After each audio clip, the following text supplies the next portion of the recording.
Namaskar, everyone, and welcome. Today, we are going on a fascinating journey, a tour of the upper gastrointestinal tract. And we'll cover the whole story, right from the very beginning, problems that show up at birth, all the way to some of the most serious diseases a person can get as an adult. So, cello, let's begin. Right, let's start with a little puzzle for you. Socho. What could possibly connect a tiny newborn baby who can't even drink milk properly to that acidity and heartburn that so many adults complain about? I mean, they seem like totally different worlds, nah? But you'll see there is a direct line, a pathological pathway that connects the two. So keep this question in your head as we go. Okay, let's dive into our first section, birth defects of the gut.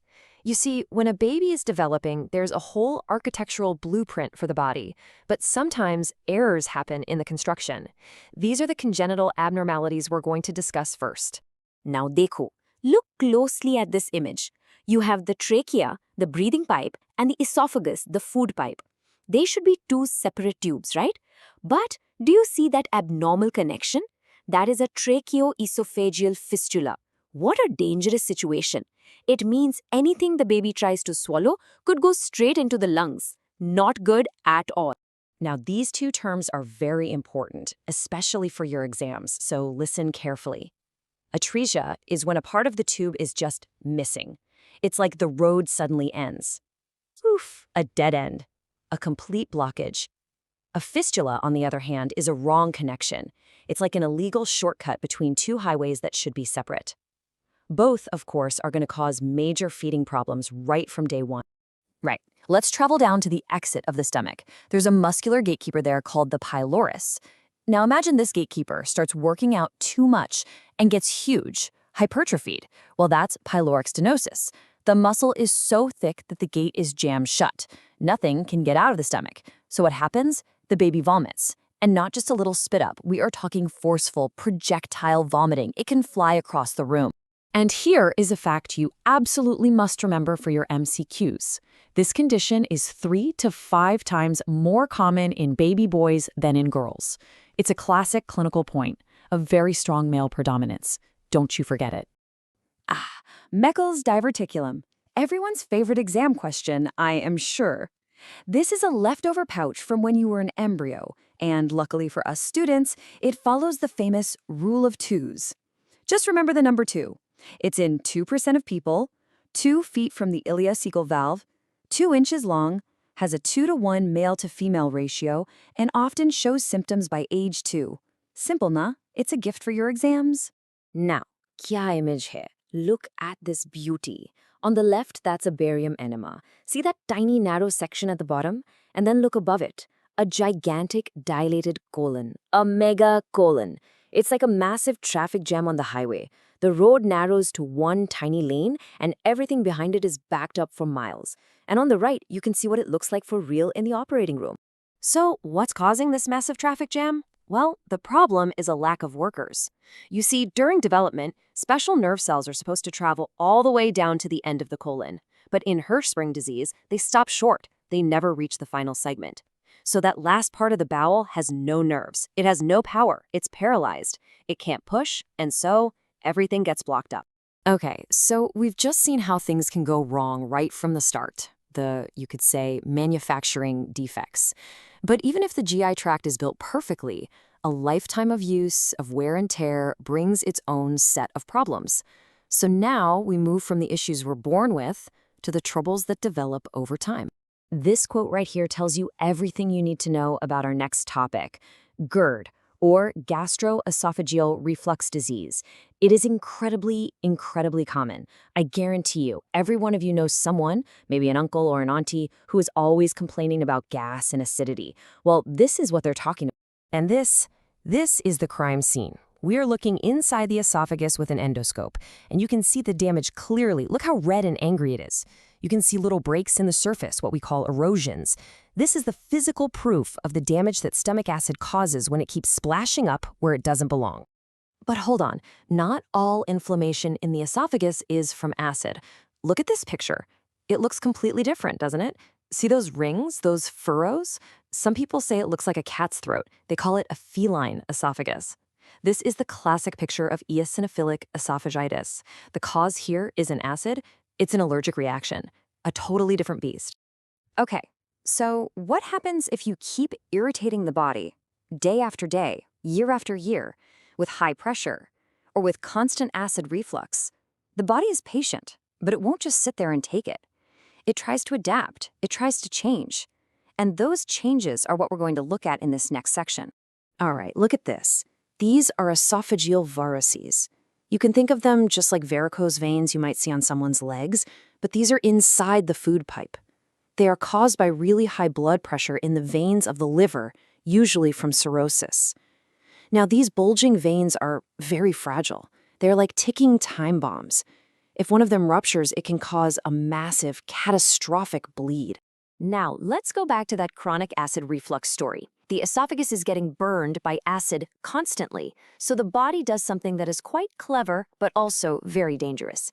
It says, Orear, this lining is too delicate. It can't handle this acid. Let's change it. So it replaces the normal cells of the esophagus with the tougher, mucus-making cells from the intestine.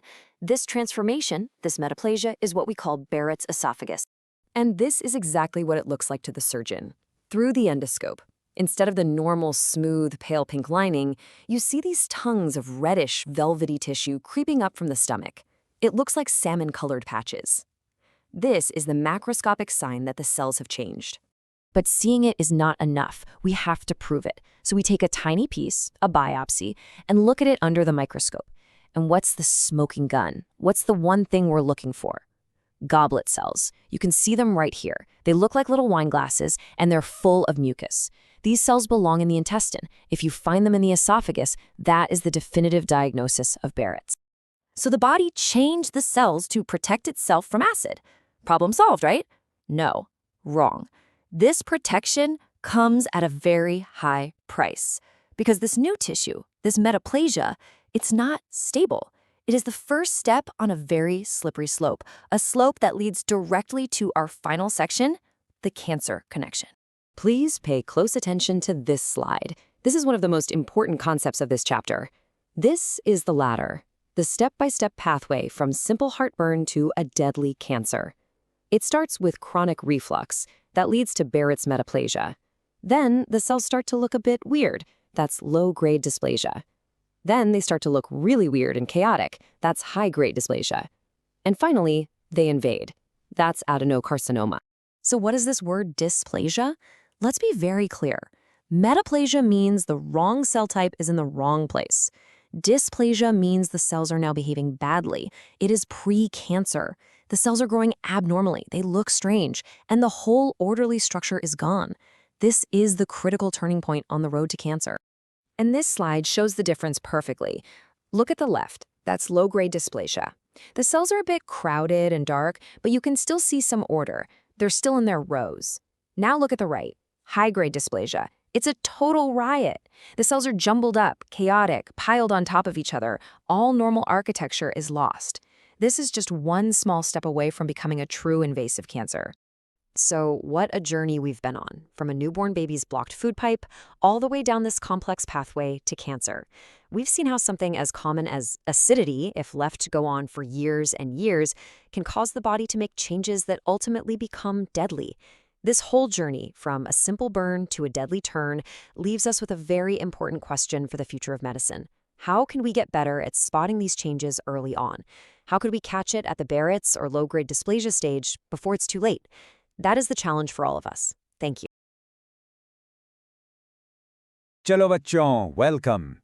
Today we're going on a journey to a very interesting, very extreme place right inside your own body. We're talking about the stomach. And what a place it is, Yar. It's like a powerful chemical factory, a fortress designed for just one thing, digestion.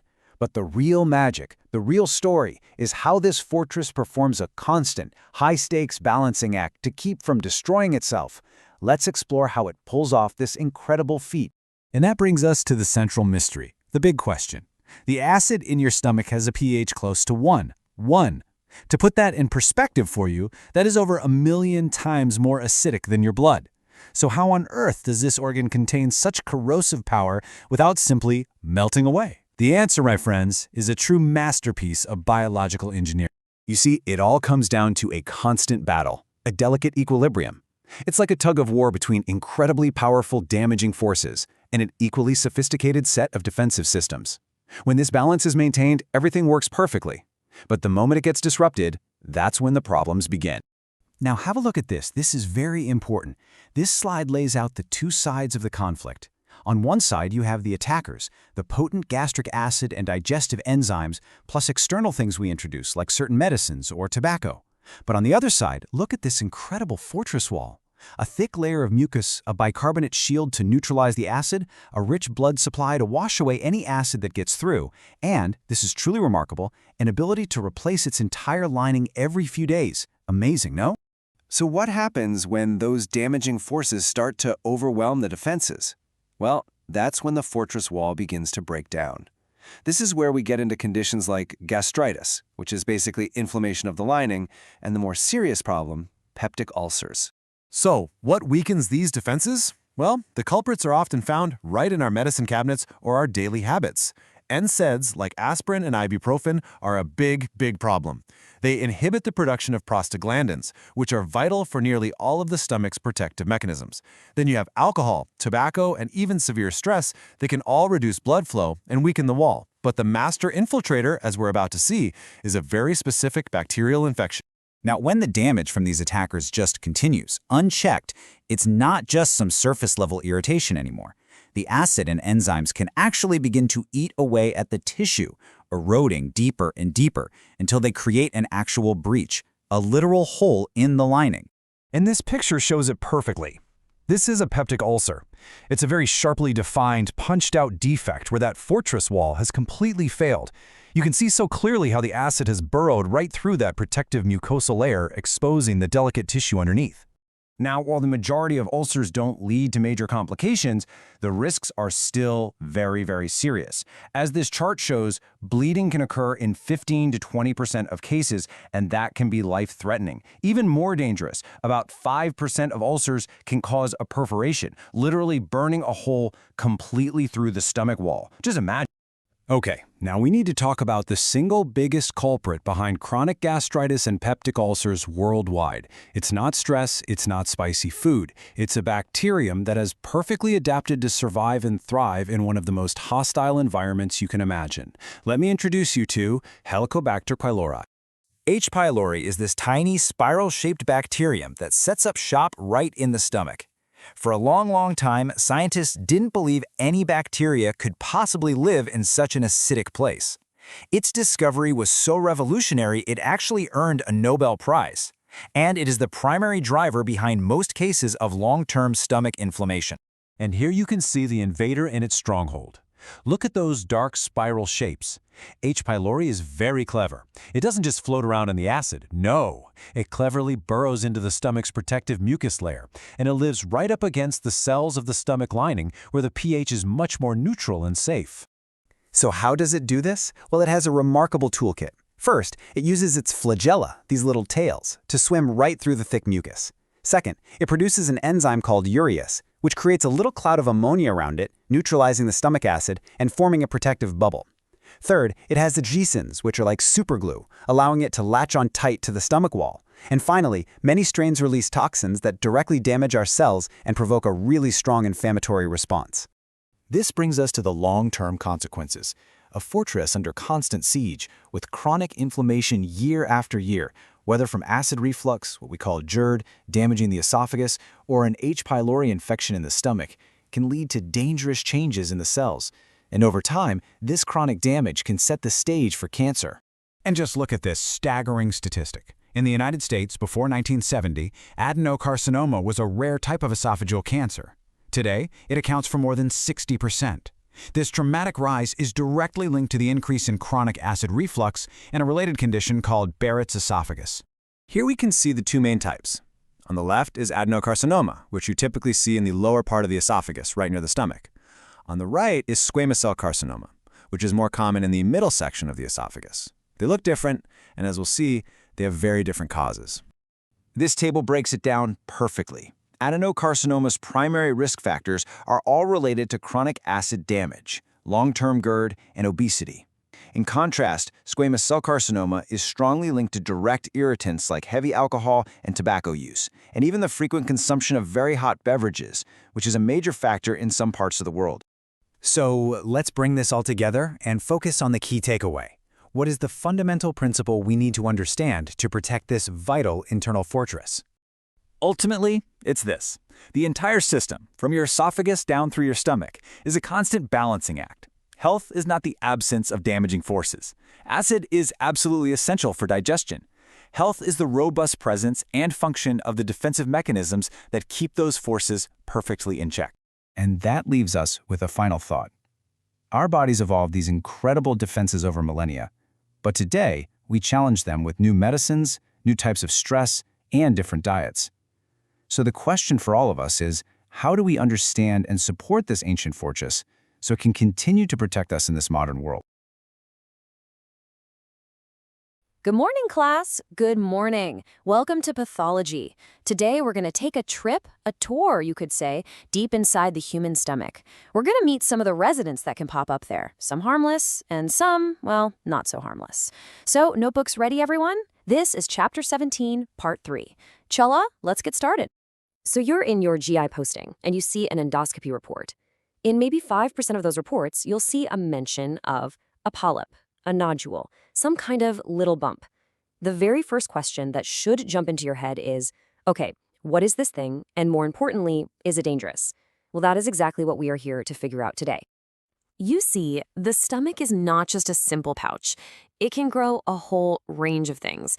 Some are just tiny, harmless reactions to irritation. Others are the first step towards something much more serious. For you, as a future doctor, knowing how to tell the difference is absolutely critical. So here's our game plan for today. First, we'll tackle the most common polyps you'll see every day. Then, we'll focus on the one that you have to be very, very careful about, the precancerous one. After that, the main event, adenocarcinoma and its two very different personalities. We'll also meet a couple of other tumors, and then we'll wrap it all up with a quick revision for your exams. Let's do this. Okay, first things first, let's talk about the most common growths you'll encounter. These are your bread and butter, the ones you will see over and over in clinical practice, and thankfully, most of the time, you don't need to panic. Just look at this number, 75%. That means 3 out of every 4 gastric polyps found are either inflammatory or hyperplastic. That is a huge majority.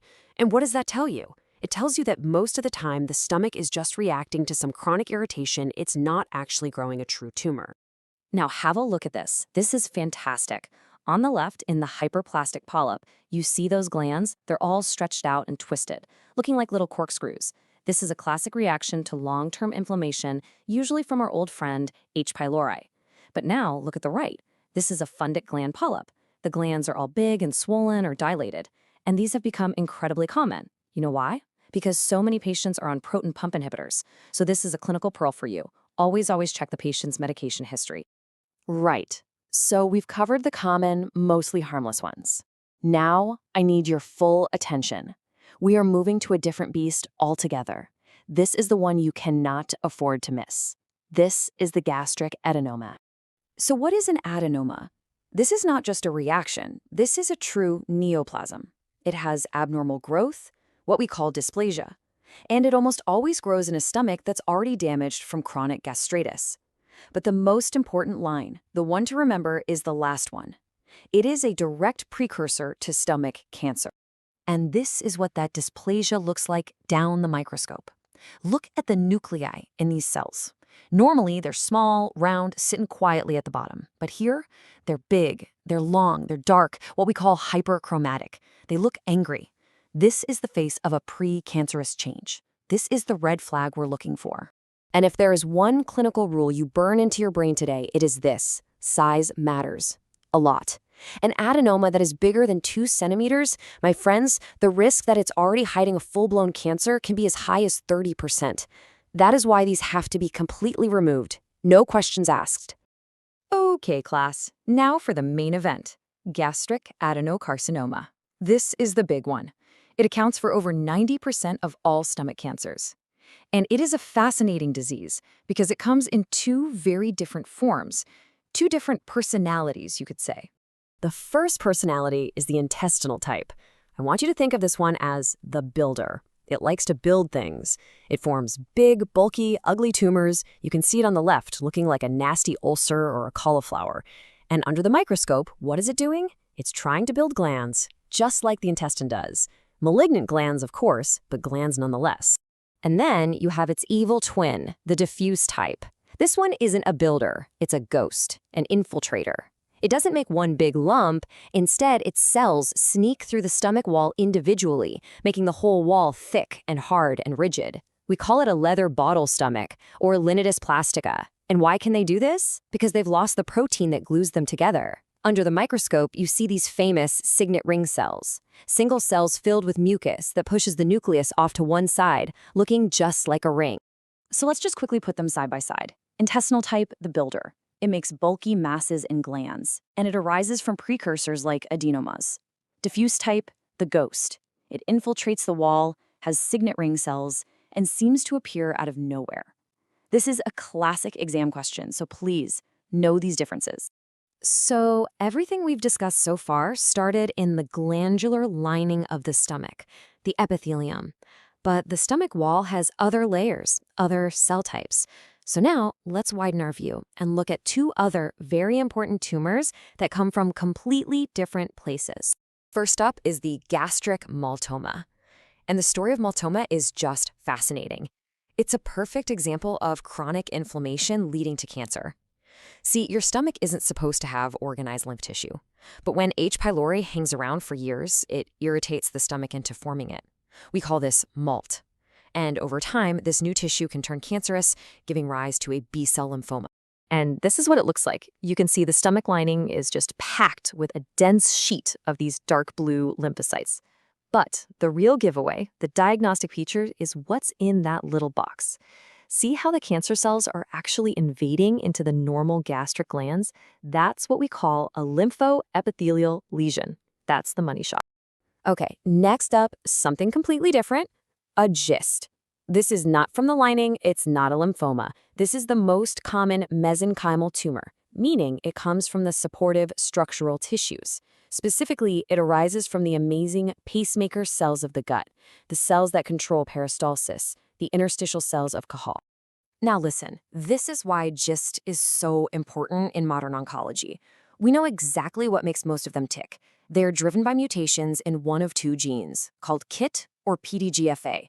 And this discovery was a total game changer. Why? Because if you know the exact faulty protein that's driving the cancer, you can design a drug to block it. It's the whole basis of targeted therapy. All right, class, let's bring it all home now with a very quick revision. These are the high yield points, the absolute must-know facts for your exams and for your future practice. So listen carefully. This table sums it all up beautifully. Gastric adenoma, precancer from the epithelium. The two adenocarcinomas, also from the epithelium. One is the builder, one is the ghost. Maltoma, that's a lymphoma from B cells, all thanks to H. pylori. And GIST, that's from the pacemaker cells, driven by those KIT mutations. See? All in one place. So one last time, let's run through the checklist. Number 1, most polyps you see are benign. Don't worry. Number 2, adenomas are trouble. They're precancerous and need to come out. 3, adenocarcinoma has two faces, bulky intestinal and infiltrative diffuse. 4, maltoma is a lymphoma caused by H. pylori. And 5, GIST is a stromal tumor that we can target with specific drugs. Got it? Excellent. And I'll leave you with this final question to think about. With GIST, we saw how figuring out the genetics led to a magic bullet drug. So the question for your generation of doctors is this. As we keep decoding the genetics of all these tumors, will we reach a day when targeted pills become so good that major surgery for stomach cancer becomes the exception, not the rule? Something for you to think about. That's all for today. Thank you. Namaste, future doctors. Welcome back to our pathology class. Today, we are going to dive deep into a very, very interesting topic. What happens when the gut basically decides to go on strike? We'll be exploring the enteropathies. So make sure you're ready to take notes. Cello, let's begin.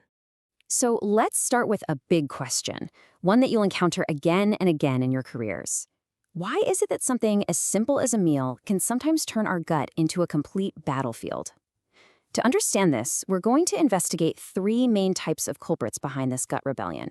So, how can our gut go so wrong? Well, I want you to think about it in 3 different ways. First, you have what I call an internal betrayal, where our own body attacks itself. Then, there's a kind of design flaw, a problem baked into our genetic code.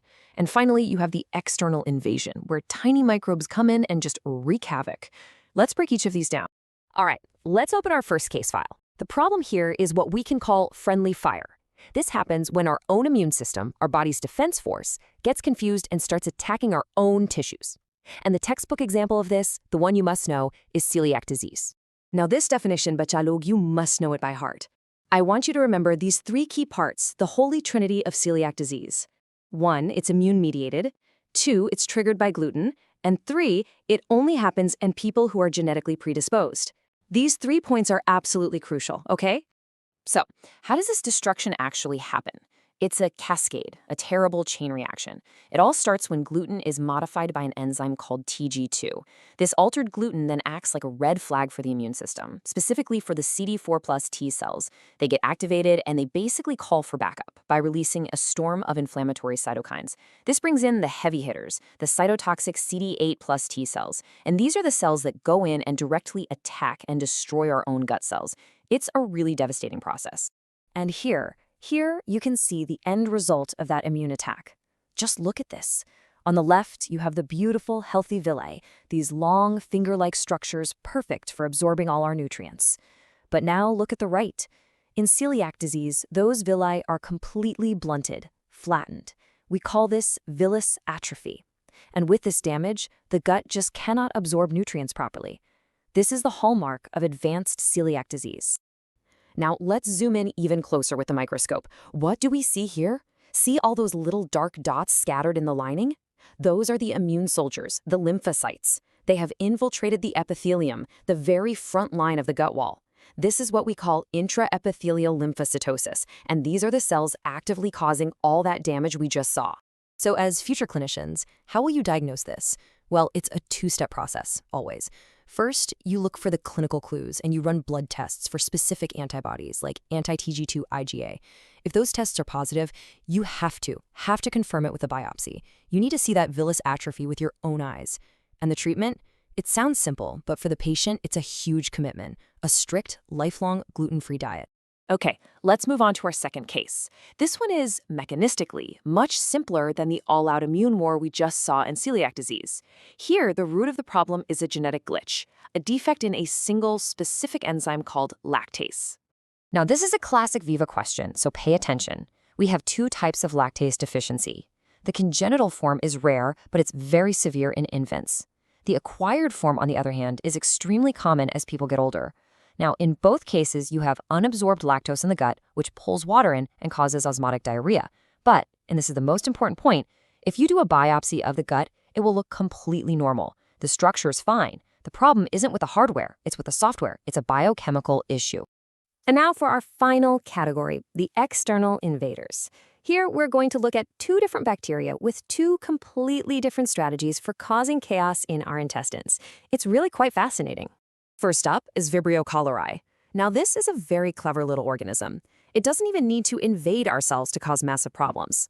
Instead, it wages a kind of chemical warfare, using a powerful toxin to do all the dirty work from the outside. The mechanism here is brilliant, in a sinister way. The cholera toxin has 2 parts.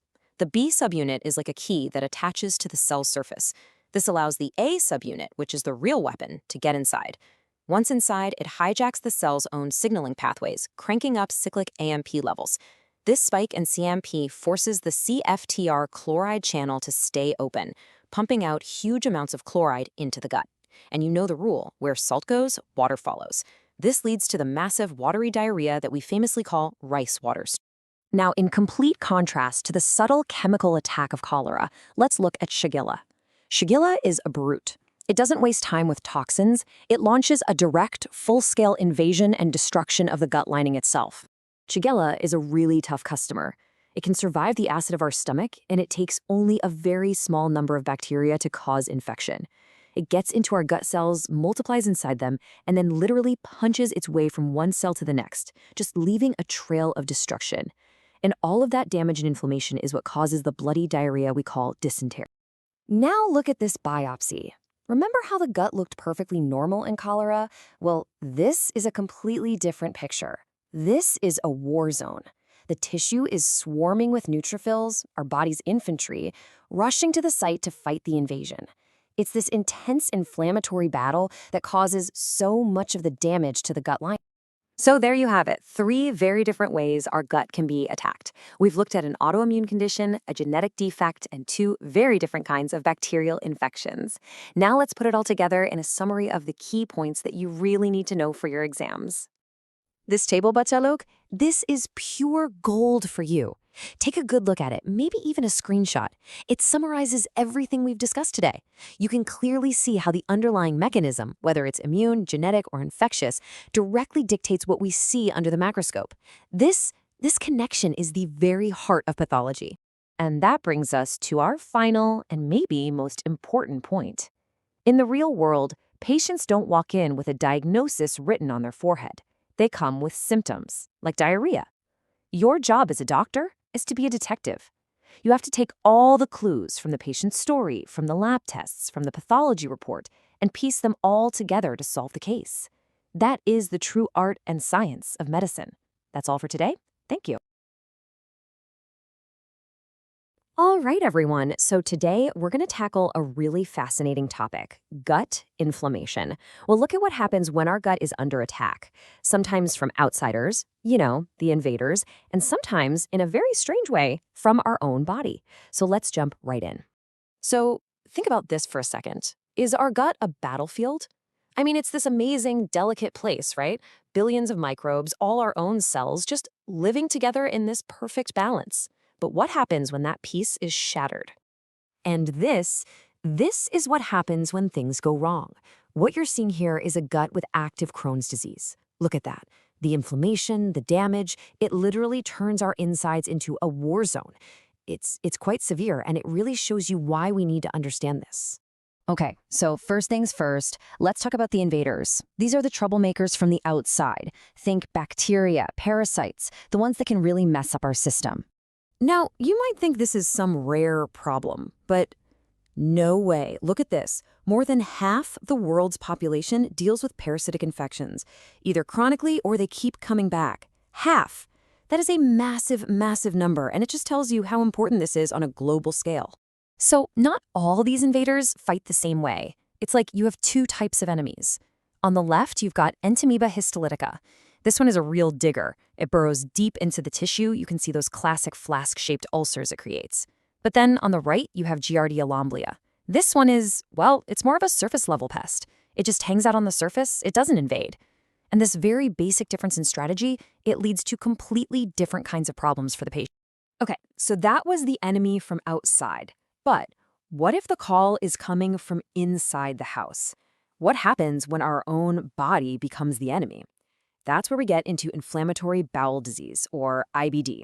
This is where our own immune system gets confused and just attacks the gut.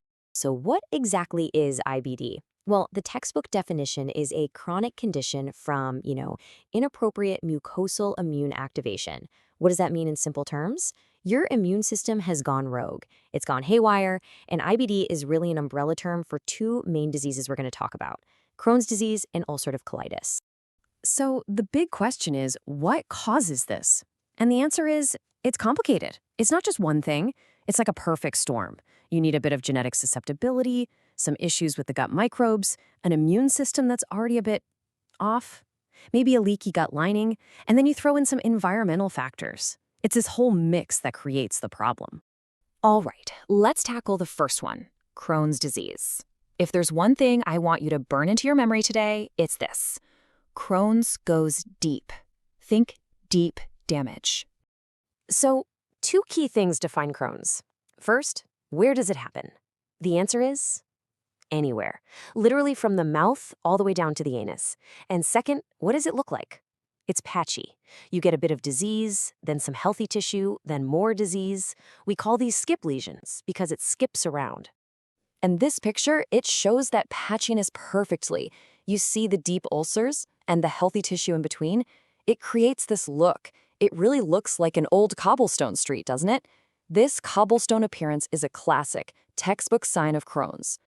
Okay, now let's go microscopic. This is where it gets really important. The inflammation in Crohn's is transmural. What does that mean? Trans means across, mural means wall. It goes through the entire thickness of the gut wall, all the layers. And because it's so deep, that's why you get those nasty complications, like strictures, where the gut narrows, and fistula, which are abnormal connections. All right, now for the second big one, ulcerative colitis, or UC. And here's your contrast. If Crohn's was the deep diver, UC is the surface swimmer. It's a surface attack. And the differences from Crohn's are just black and white. First, location. UC is very specific. It's only in the colon and rectum. That's it. It doesn't venture anywhere else. Second, the pattern. Remember the skip lesions in Crohn's? Forget that. In UC, it's continuous. It's one big sheet of inflammation that usually starts in the rectum and just climbs its way up without any breaks. Look at this specimen here. It's a fantastic example. See that sharp line? On the right, you have the angry, inflamed colon, and on the left, it's completely normal tissue. This continuous inflammation with a very clear border, that is the signature look of UC. And again, under the microscope, the difference is huge. In UC, the inflammation is shallow. It's just sticking to the top layers, the mucosa and the superficial submucosa. It doesn't dig deep. This is the absolute key distinction, right? Crohn's is deep, UC is superficial. Okay, so we've seen both. Let's put them head to head now and nail down these key differences once and for all. Let's just run through this table. Distribution. Crohn's is patchy, with skip lesions. UC is continuous, or diffuse. Inflammation depth. Crohn's is transmural, full thickness. UC is superficial, just the mucosa. What about complications? Because Crohn's is so deep, you get strictures and fistulae, very common. With UC, super rare. And finally, a key microscopic clue, granulomas. You find these little clusters of immune cells in about a third of Crohn's cases. In UC? Never. Zero. So what happens when your gut is inflamed like this for years and years? Well, as you can imagine, it takes a toll. And there is one very, very serious long-term risk we absolutely have to talk about. And that risk is cancer. Specifically neoplasia, which is just the fancy word for new abnormal growth. Think about it. This constant cycle of damage, inflammation, repair, damage, inflammation, repair, for years on end, eventually the cells can make a mistake. They can change, and that can lead to colorectal cancer. This is a huge deal for these patients. Now, the risk isn't the same for everyone. It really depends on two main things. First, how long you've had the disease. The clock starts ticking, and after about 8 to 10 years, the risk really starts to go up. Second, how much of the colon is affected. If the entire colon is inflamed, we call that pancolitis, that's the highest risk category. So when patients get their regular colonoscopies, this is the enemy. This is what we're hunting for. It's called high-grade dysplasia. You can see how the cells are all messed up and disorganized. The nuclei are dark and crowded. This is a precancerous change. Finding this early is the whole point of surveillance because we can get it out before it ever has a chance to turn into a full-blown cancer. So this brings us to a final thought. As we get better and better at understanding this whole complicated dance between our genes, our gut bugs, and our immune system, it makes you wonder, right? Can we do better than just putting out the fire? Right now, a lot of our therapies just suppress the inflammation. But the real goal, the future, has to be about restoring that delicate balance in the gut. Not just fighting the war, but actually making peace. And that's the big challenge that researchers are working on right now. Namaste, students. Today, we are going on a fascinating journey, deep inside the gut.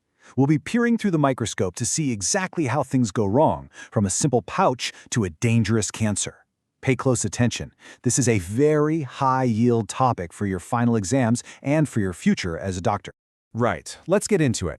Imagine a patient comes to you with diarrhea and pain. It's a very common scenario you will see in the clinic, no?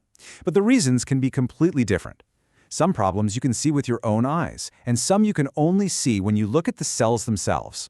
Just look at this slide. On the left side, you can see these big structural changes, these pockets called diverticula. But on the right, the problem is something else entirely. It's an invasion of tiny lymphocytes, which you can only see under a high-power microscope. Two totally different pathological worlds, both causing GI distress. First up, let's discuss one of the most common problems we encounter, especially in our elderly patients, diverticular disease. I promise you, you will see this constantly in your clinical practice. Now the key point here, and please remember this for your Viva, is that these are not true diverticula. They are pseudo-diverticula. This means only the inner layers, the mucosa and submucosa, have pushed out through the muscle wall. This is a classic finding and is often linked to the low-fiber, Western-style diets we see more and more of today. This slide beautifully illustrates the pathology. Can you see these flask-shaped outpouchings? Look at how the mucosa has literally herniated right through the muscularis propria. This typically happens at weak spots in the wall, usually where the blood vessels enter. But it's very important to remember, not all gut problems are structural issues like diverticula. Sometimes the battle is happening at the cellular level. For example, in graft versus host disease after a transplant, or even with some new cancer drugs, the problem isn't a pouch. The real problem, what we see under the microscope, is apoptosis, programmed cell death of the gut's own epithelial cells. All right, let's move on. We've talked about pouches, now let's talk about growths. We are moving to the topic of polyps, and this is absolutely fundamental to understanding gut cancer. So please focus here. For your exams, the definition is simple. A polyp is any mass that protrudes into the lumen of the gut. As pathologists, the first thing we look at is the shape. Is it sessile, meaning it's flat, or is it pedunculated, meaning it's growing on a stalk, like a little mushroom? Now this slide is perhaps the most important one today. You must remember this classification. We divide polyps into two main groups, non-neoplastic and neoplastic. One group is generally harmless, but the other is the direct pathway to developing cancer. Now look closely at the histology of this hyperplastic polyp. Can you see that sawtooth or serrated appearance on the surface? This is the classic textbook feature.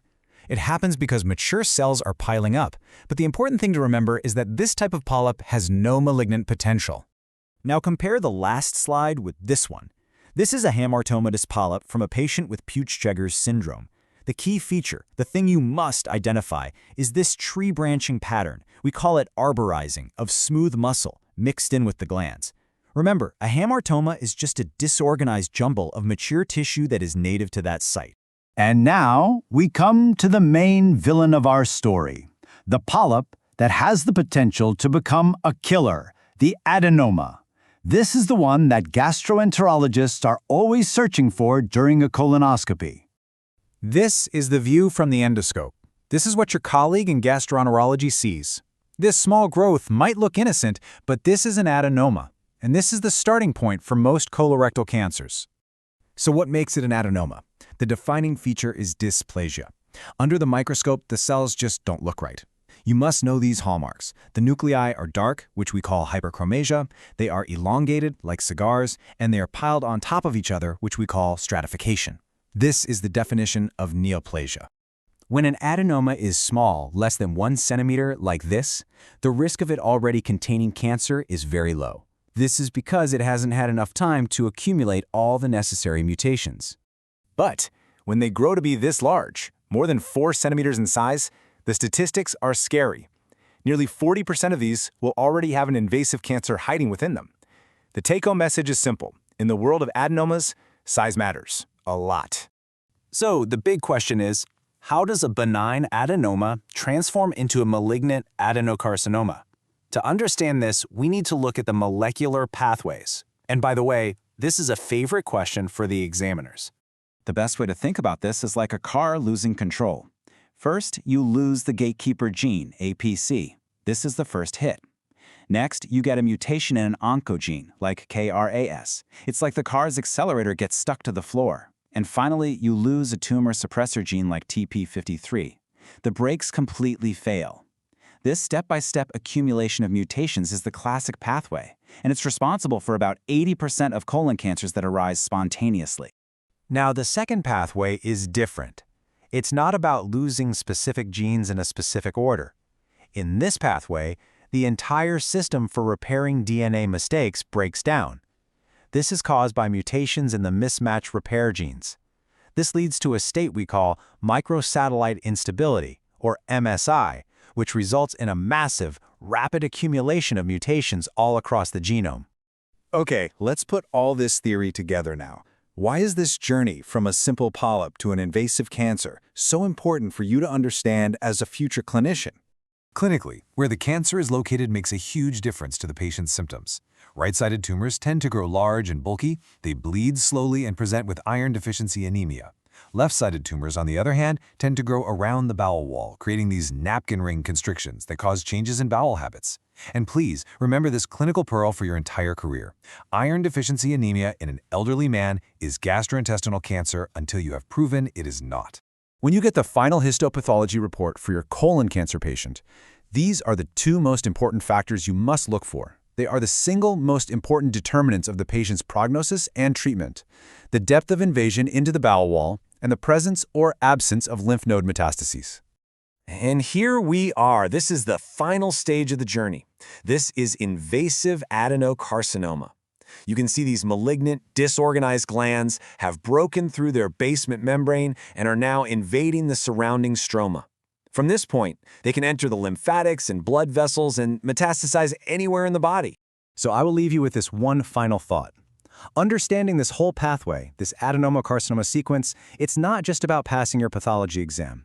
It's about understanding that there is a window of opportunity. It's about knowing that you can intervene by finding and removing that small, harmless-looking adenoma, and in doing so, you can literally save a patient's life. Think about that. Namaste, everyone. Come on in. Welcome.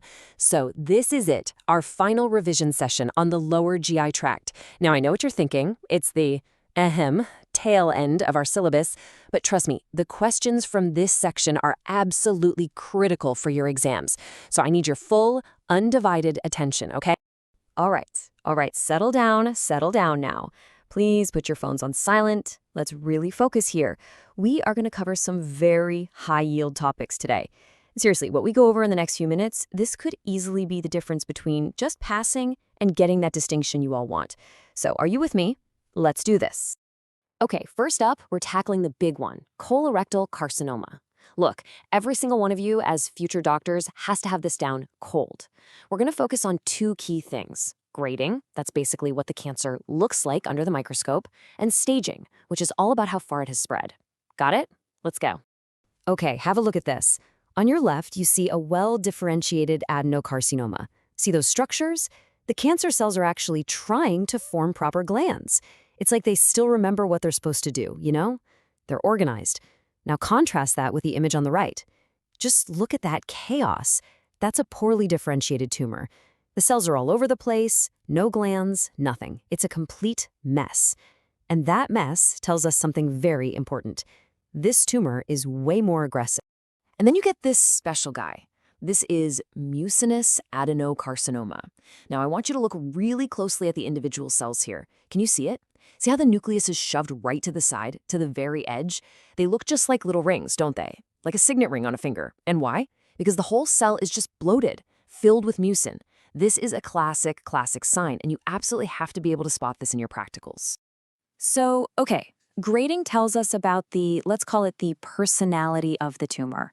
Is it organized or is it chaotic? But for the patient, for their family, what really matters? It's how far the cancer has spread. And that's where staging comes in. Make no mistake, staging is the single most important factor for determining a patient's prognosis, period. And how do we stage it? We use the universal language of cancer staging, the TNM system. It's simple, really. T is for the primary tumor. How deep has it burrowed into the wall of the intestine? N is for nearby lymph nodes. Has it escaped into the local drainage system? And M is for distant metastases. Has it traveled to far-off places like the liver or the lungs? T, N, M. You have to know this inside and out. So let's stop talking theory. What does the N, node involvement, actually look like? Well, here it is. You see that? Those dark pink glandular structures? Those are cancer cells that have traveled and started a new colony right inside a lymph node. The second this happens, we call it a positive lymph node. And that means the disease is no longer contained. It's on the move. And this, well, this is the picture we all hope we never have to see. This is what M1 staging looks like in real life. Distant metastasis. What you're looking at is a patient's liver, and it is absolutely filled with tumor deposits that came from a cancer in the colon. This image right here is why staging is everything. The moment a patient's cancer reaches this stage, their entire treatment, their prognosis, their life, everything changes. Now, staging is crucial for survival rates, of course, but so is something else, where you live. Just look at this data. In the USA, the 5-year survival rate is around 65%. Now look at India, our country. It drops to somewhere between 30 and 42%. And then, in a place with far fewer resources like Gambia, it's a heartbreaking 4%. This chart is a powerful, powerful reminder that pathology doesn't exist in a vacuum. It is deeply, deeply connected to public health and access to care. Okay, let's continue our journey down the GI tract. We're now at the anal canal. And listen, it's very important to remember this isn't just the end of the rectum. No, it's a completely different zone with a different kind of lining. And because the lining is different, the tumors we see here are also different. So down here, you're not really going to see adenocarcinoma. The main cancer type is squamous cell carcinoma. You might also see it called basaloid or cloidogenic carcinoma. But here's the absolute key takeaway point, the one you must remember for your exams. It's very strong link to high-risk HPV, the human papillomavirus. That connection is critical. Okay, let's switch gears to something far more common, and thankfully much less scary, hemorrhoids. The cause is actually very simple. Think of it like a plumbing problem. There's just too much pressure building up in the veins down there, in the hemorrhoidal plexus, and that makes them swell up. And what's causing all that pressure? Well, the usual culprits are straining from chronic constipation or the pressure buildup during pregnancy. All right, time to move on to a tiny little organ with a very big reputation, the appendix. It's this small worm-like thing that, when it gets angry, can cause one of the biggest abdominal emergencies you will ever see. You know what I'm talking about, acute appendicitis. The whole process of acute appendicitis is actually a very logical sequence of events. It's like a domino effect. First, you get a blockage, usually from a tiny, hard piece of stool we call a fecalith. That plugs up the appendix. Step 2, pressure starts to build up behind that blockage. Step 3, that pressure gets so high it squeezes the blood vessel shut, cutting off blood supply. That's ischemia, and it leads to inflammation.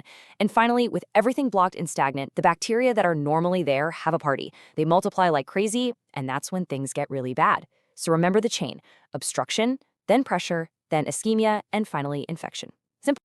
And when you're on the wards, what's the classic physical sign you'll be looking for?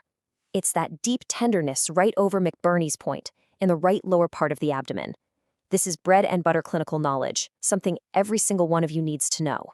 So, can you get tumors in the appendix? Yes, you can. The most common one by far is something called a carcinoid tumor. It's a type of well-differentiated neuroendocrine tumor. The good news? It's usually benign. But you also need to know about mucinous tumors.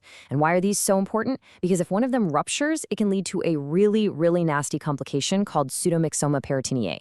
That's when the whole abdomen just fills up with this thick, jelly-like mucin. It's a serious problem. That idea of the whole abdomen filling up with something, that's a perfect lead into our final topic. We're going to zoom out now from just one organ and look at the entire lining of the abdominal cavity, the peritoneum. Normally this is a sterile space, but when that lining is broken and gets inflamed, we call it peritonitis. And I want to be very clear, this is a life-threatening emergency. So what causes something so drastic? Well, it's almost always a complication of another problem. Maybe a ruptured appendix, or a hole in the intestine, spilling bacteria everywhere. Or the biliary system could rupture, leaking bile. Or in acute pancreatitis, powerful digestive enzymes can spill out. Basically, if anything that's not supposed to be there leaks into that sterile peritoneal cavity, it will trigger a massive and very dangerous inflammatory response. Okay, everyone, listen up. We're in the final moments now. Let's do a quick rapid-fire review of the absolute most important points from today. I want these facts locked in your brains, ready for your exams. Let's go. Ready? Let's go. Hemorrhoids are caused by elevated venous pressure. Good. Acute appendicitis starts with an obstruction. Perfect. The most common tumor in the appendix is the benign carcinoid. Yes. And that really bad complication from a ruptured mucinous tumor is called pseudomyxoma peritoniae. Excellent. You've got it. Okay, next one. For the colon, those precancerous polyps that we worry about are called adenomas. Correct. Adenomas are the precursors to adenocarcinoma. And finally, for a patient with colon cancer, the two most critical prognostic factors are the depth of invasion, that's our T, and lymph node metastases, our N. Fantastic. So our revision is done. We've talked about cells and tissues, grading and staging. numbers and statistics. But before you all pack up and go, I want you to remember one thing. Behind every single slide we looked at today, behind every pathology report you will ever read, there is a person, a patient, someone with a family, with hopes, with fears. So your real exam, it's not the one you'll write on paper. The real test comes later. It's about how you're going to use all this knowledge we discussed to change that patient's story for the better. Think about that. All the very best to all of you. Class dismissed.